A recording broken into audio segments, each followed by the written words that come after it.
Darren. Thanks for joining us today on the podcast. And firstly, how's it going out there today? Is it good weather, or I can assume so, judging by your tan? Yeah, very nice. No, thanks for having me on. I'm pleased to be here. It is a hot 40 degrees here today, so yeah, it's pretty nice to tell the truth. Well, I think the UK might be catching up a little bit. I think we're at high 20s today, and that's been pretty unbearable in London. So the tube itself has been pretty much probably close to 40, I'd imagine. Yeah, I can well imagine. No, I know when I'm ringing home, I keep getting told it's too hot. So I suppose we've got the benefit of air conditioning out here, haven't we? Yeah, I'm pleased to be in the office, I must say, because it's the only place with AC. We're me and my wife at home and stuff like that. We've only got the fans, so you're sort of killing yourself with hot air constantly. Yeah. It's these days when you're pleased to be going in the office. I do remember that. No, definitely. I mean, the purpose of today really was just to obviously catch up, and we've worked with each other.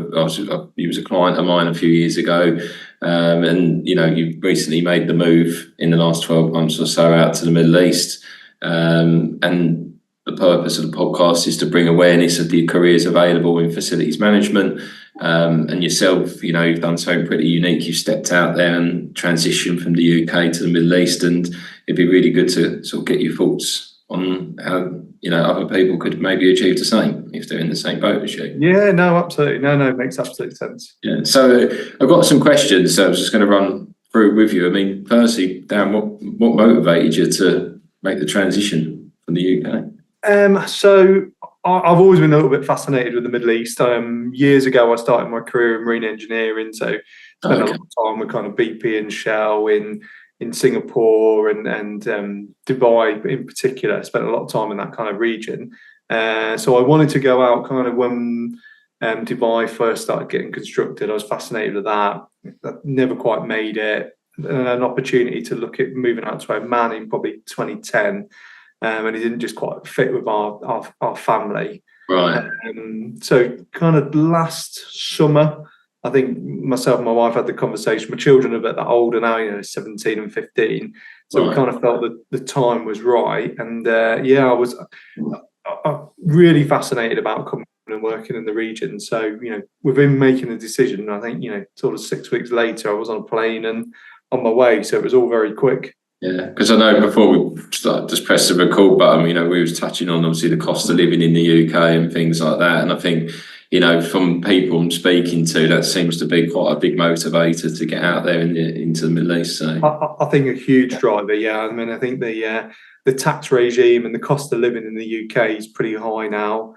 Working in Saudi, you've kind of tax-free salaries. You've got bigger salaries. You've got huge projects where there's much more drive for promotion.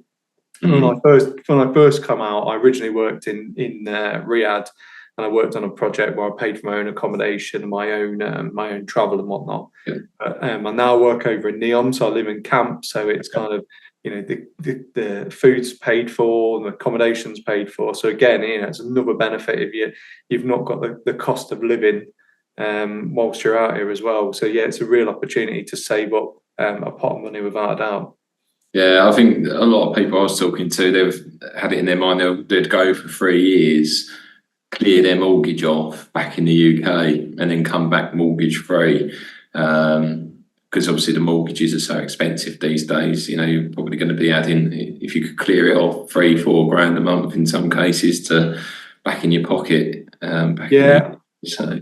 Absolutely. I mean, one of the things we see, I think my mortgage kind of jumped up by sort of £500. So, that's money you go and find somewhere else. And I think there are a lot of people that are out here, with that means.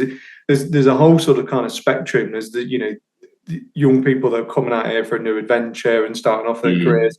There's probably more people like me that are kind of in the middle of their career, and then people probably coming towards the end of their career and starting for retirement. So 3 or 4 years out here does give you a real opportunity to bank a pot of money without a shadow of a doubt. Yeah, and like we said as well before we press record, some of these projects are internationally recognised. Like the highest tower and the one you're on right now. That's had an enormous amount of coverage. are huge. Yeah, I mean, there are a substantial number of giga projects.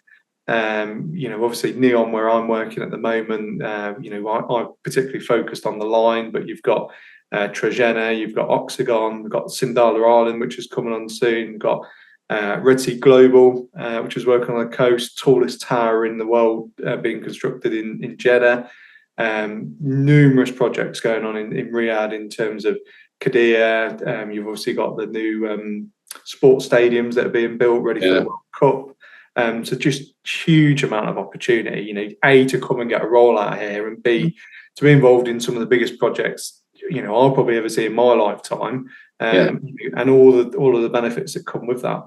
I mean, just if I was looking at this from, I was an FM at the moment, or a contracts account manager in a service provider, how did you go about securing a role? I mean, where would you begin? So originally, I was looking to move to the UAE, which I think is quite a difficult market at the moment. It's quite sought after. People are, want to live in Dubai or Abu Dhabi or maybe Qatar. And I started off in Saudi Arabia, and I was like, well, I'm not so sure, and kind of talked to a few recruiters and understood a bit what it was about. But probably the opposite advice to what we normally give people was it was almost a bit of a scattergun approach in terms of getting my CV on the job board, contact, every time I see something, apply, because you've got to make a whole new network. Whereas in the UK, I probably know 20, 30, 40 recruiters who any one time could find a position for me. It was, it's a whole new network. So you really just go out and reach out to people and be persistent. There's lots of roles, there's lots of candidates interested. Recruiters are talking to people all of the time. Right. You don't, when they get a right role for you, you don't naturally jump to the front of their mind. When I was actually placed, I talked to the recruiter 6 months previous. Right. Then follow up, and they said, "You know what? We just happen to have something that's come up. It's pretty urgent." And from there, I think I talked to them on a Thursday. I had an interview on the Sunday morning at 6 o'clock, because one of the things with Saudi is the weekend is Friday, Saturday, not Saturday, Sunday. That's right. Yeah. So, and then next client interview on the Wednesday, and then before the end of the week, I was handing my notice in and on my way.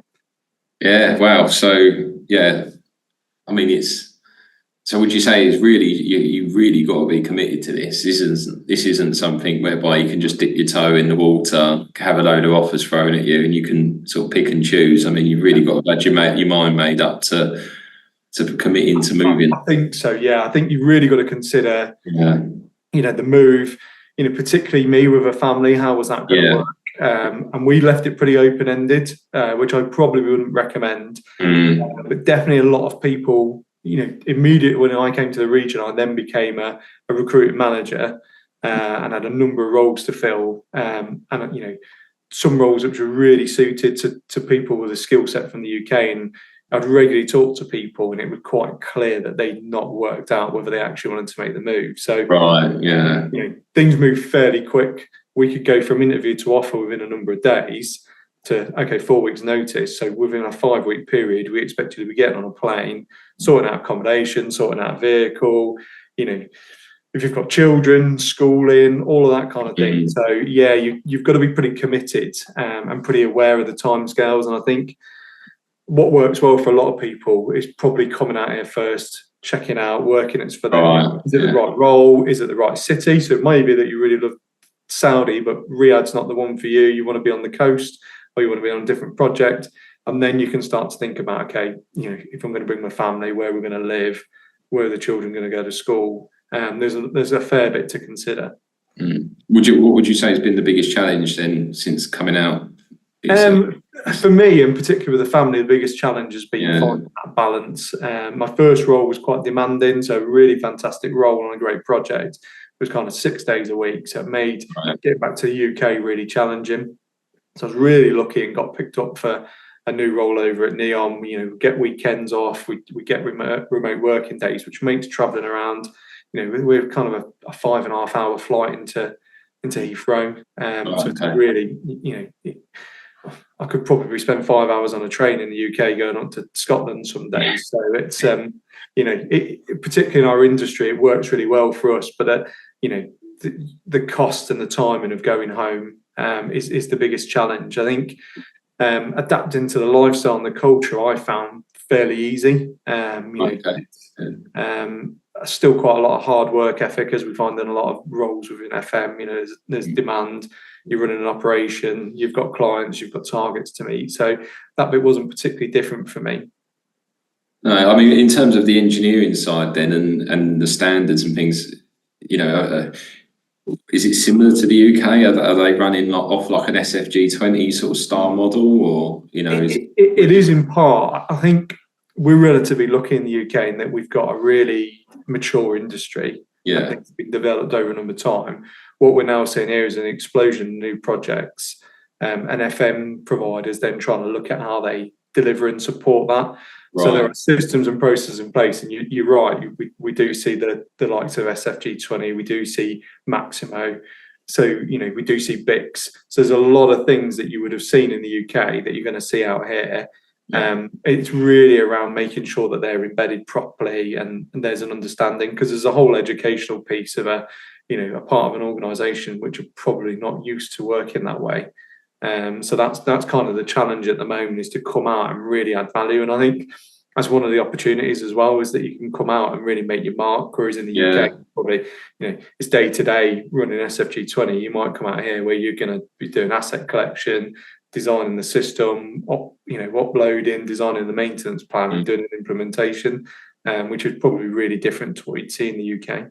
Yeah, no, that's really interesting. And, I think that's certainly for the right individual, that wants to make that impact. I guess it leads back to that whole commitment piece as well. And, really fully having your head geared up for what's entailed. It's not a case of coming out to the Middle East, I guess, then, and, sort of sitting around on the sun lounge and collecting a big paycheck because you've done 10 years in London and you're highly desired. I think that might be slightly misconcepted. Oh, absolutely. No, the reason that we want people to come from the UK is we need that expertise, and we need you to drive and lead change. And I think particularly, I initially worked in the consulting side, and I'd have people from all over the world, but they were very specialist skill sets. So I'd want someone that was familiar with BICS. I'd want a CAFM operator that knew how Maximo worked and knew how to implement and pull out the right data.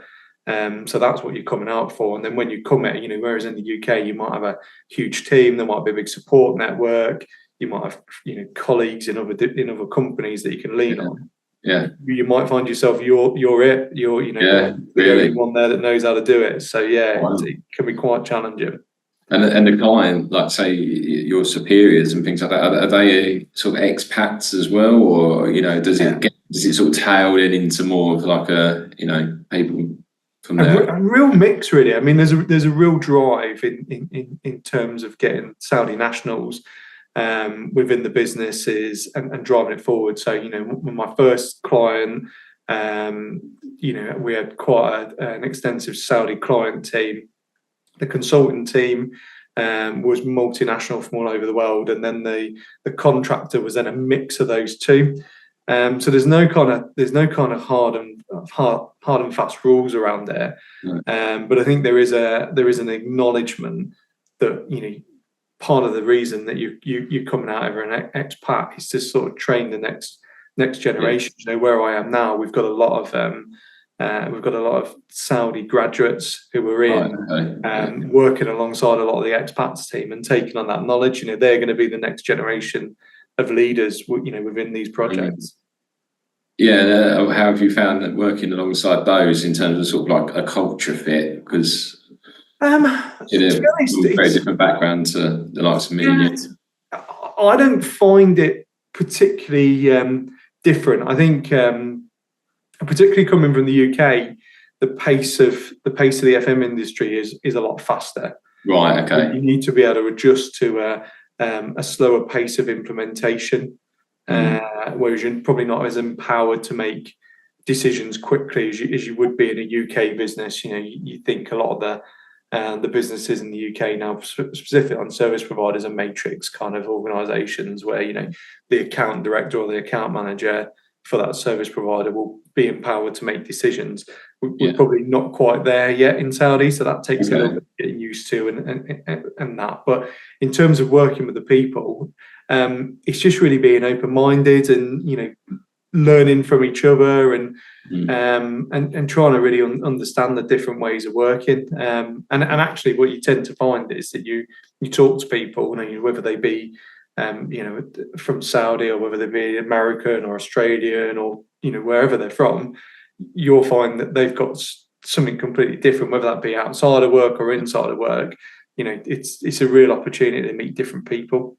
Yeah, so I guess from a career point of view, you know, you're going to broaden your horizons with, you know, people's different ideas and cultural backgrounds and collaborate with them. And I guess if you're talking to someone who's a HVAC specialist from the US, you know, they're going to be used to all sorts of different types of ways of working versus us from anyone from Britain. Yeah, absolutely. And it is about finding that common ground. I mean, we're really fortunate in what I kind of realised when I got out here is that the UK is a leader.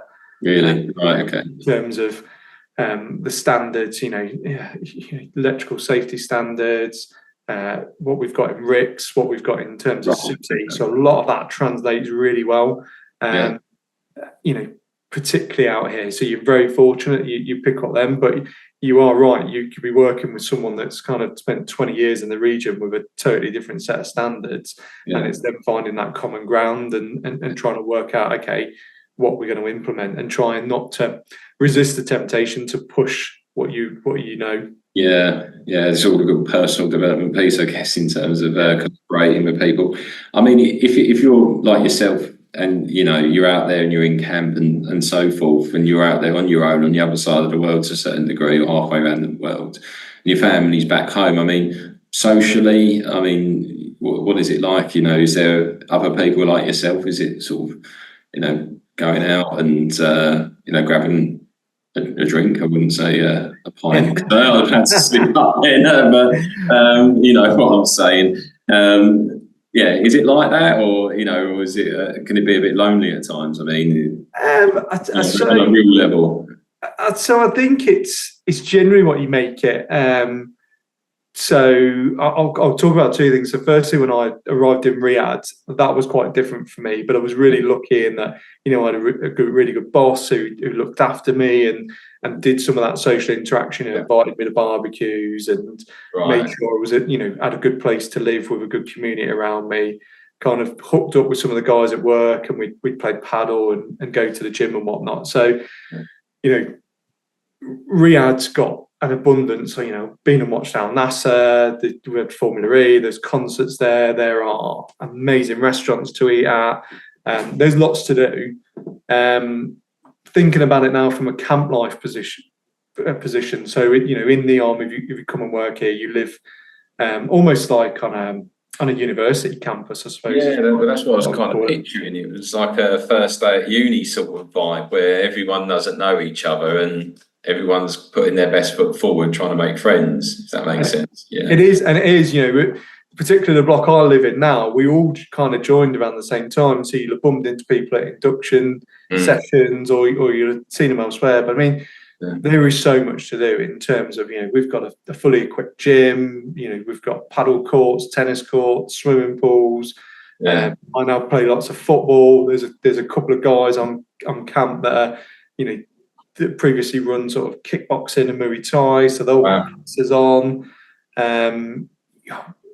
We go out. There's a guy in my team that does hiking, so you can go out with him on a Saturday and he'll take you hiking in the mountains. So you know, we've got a beach club, so you can go snorkeling. You can do your PADI license if you've not already done it, or if you've done it, you can go diving.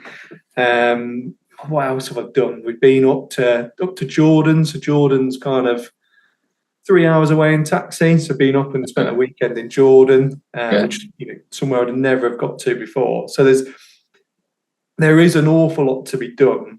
But again, it is what you make it. You have to kind of be willing to go and put yourself out. And, you know, I can remember the first time being, you know, a 43-year-old stood on the side of a football pitch trying to make friends again. It was like taking it back to being a kid. So, you know, people aren't always comfortable with that, but, you know, generally people are friendly. We get new people are coming in all of the time. So people are used to sort of taking someone under their wing and showing them how it all works.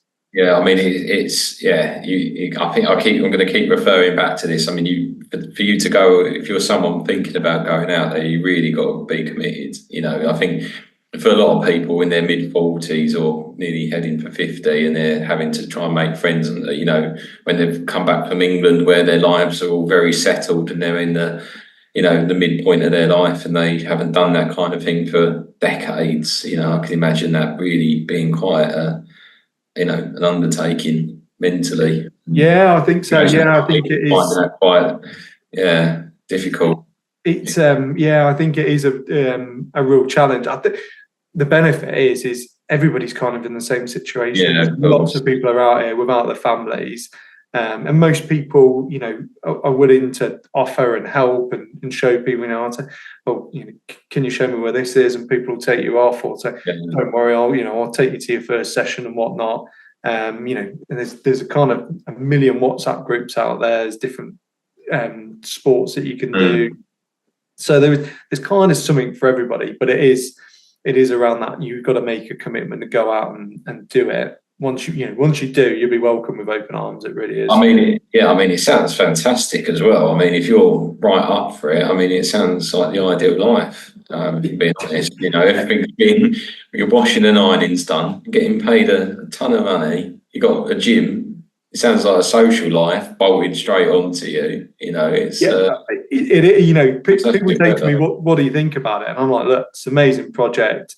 It's a fantastic financial package. It's a really great life. There are some sacrifices from what we probably be used to in life in the UK. If you've got a family, you're going to be away from your family. There are some things you have to give up. But I think on balance, it's a really positive change for me. Perception of what they expect when they come out here, it's very different, and there is no, it's probably the most diverse culture I've ever worked in. I think we've got something like 105 different nationalities. Wow. People from all walks of life. So, and everybody's treated really well, and culturally, you're looked after. There is someone to support you with kind of everything you need, right from getting your visa sorted out to getting a driving license to, there's a dedicated hospital. If you need treatment, there are pharmacies on site. So kind of every need, regardless of your background, is looked after. I think it's probably like you say, a bit of a misconception.